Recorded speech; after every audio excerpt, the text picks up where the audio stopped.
is decelerating with E-informed deceleration. Gradient for speed time graph is equal to acceleration.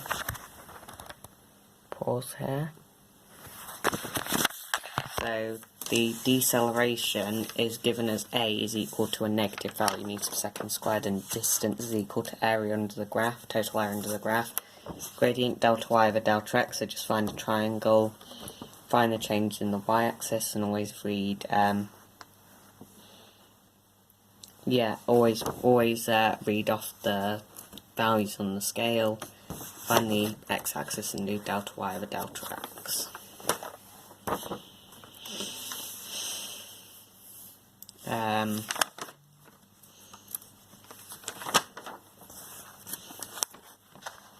Forces, there are different types of forces. Weight, friction, cause surfaces to wear away and heat energy is produced, acts against the direction of motion. Air resistance acts against the motion of an object moving through air, it's a type of frictional force. Drag acts against the motion of an object moving through any fluid, liquid or gas. The faster an object is moving, the bigger the drag force. The larger the surface area, the bigger the drag force. Tension, reaction, when a person stands on the floor, there's a reaction force upwards on them which balances the weight. Lift, so planes, wings. Magnetic forces, static forces. Balance forces, there are no forces acting on an object, or if the forces are balanced, the object will either remain at rest or continue moving in the same speed in the same direction, so that's Newton's first law of motion.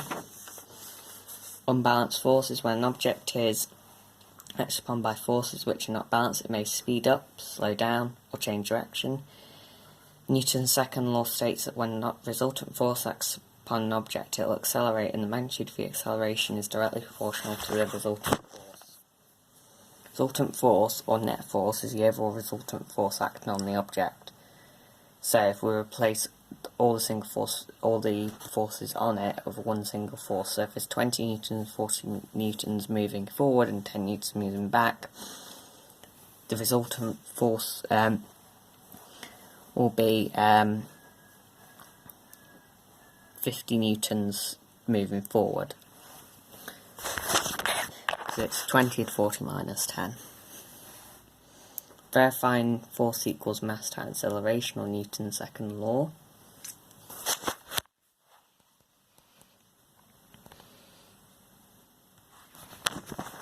A 10-gram mass is attached to a string attached to a trolley. Trolley is released. Card interrupts the light beam from the light gate. Speed is calculated by the smart timer, repeated as it passes through the light gate 2.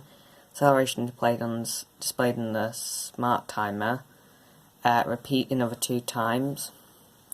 Mean acceleration is calculated. The experiment it is repeated with different masses with different slotted masses on the end of the pulley. So force against acceleration graph should be a straight diagonal line passing through the origin.